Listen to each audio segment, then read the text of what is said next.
నమస్తే అన్న అందరికీ నమస్కారం. కువైట్ లో మాదక ద్రవ్యాల వినియోగం పెరిగిపోతూ ఉండడంతో అయితే కువైట్ లో ఉన్న యువత భవిష్యత్తు ప్రశ్నార్థకంగా మారింది. కువైట్ దేశం మాత్రం కువైట్ లోకి వస్తూ ఉన్న మాదక ద్రవ్యాలను స్వాధీనం చేసుకుంటూ ఉంది.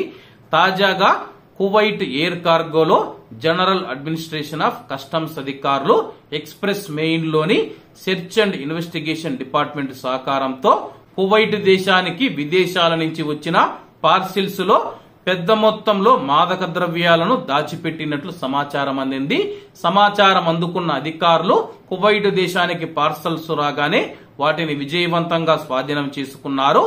స్వాధీనం చేసుకున్న వాటిలో పెద్ద మొత్తంలో మాదక ద్రవ్యాలు ఉన్నాయని చెప్పేసి, అందులో సుమారుగా 35,000 మత్తు మాత్రలు ఉన్నాయని చెప్పేసి అధికారులు తెలిపారు.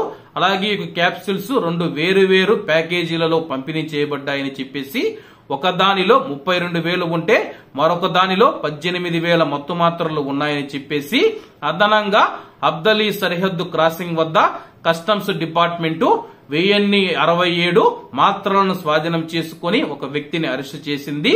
అలాగే అతను సరిహద్దు దాటి అక్రమ రవాణా చేయడానికి ప్రయత్నిస్తూ ఉన్నాడని చెప్పేసి అధికారులు తెలియజేశారు.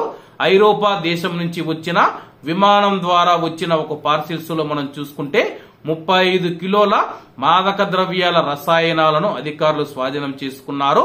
అంతేకాకుండా 2 వేరు ఎయిర్ కార్గో పార్సిళ్లలో 1,474 గ్రాముల హ్యాషిష్ ను స్వాధీనం చేసుకున్నామని చెప్పేసి, అలాగే ఇతర దేశాల నుంచి వచ్చిన 400 గ్రాముల మాదక ద్రవ్యాలను స్వాధీనం చేసుకున్నట్లు అధికారులు తెలియజేశారు.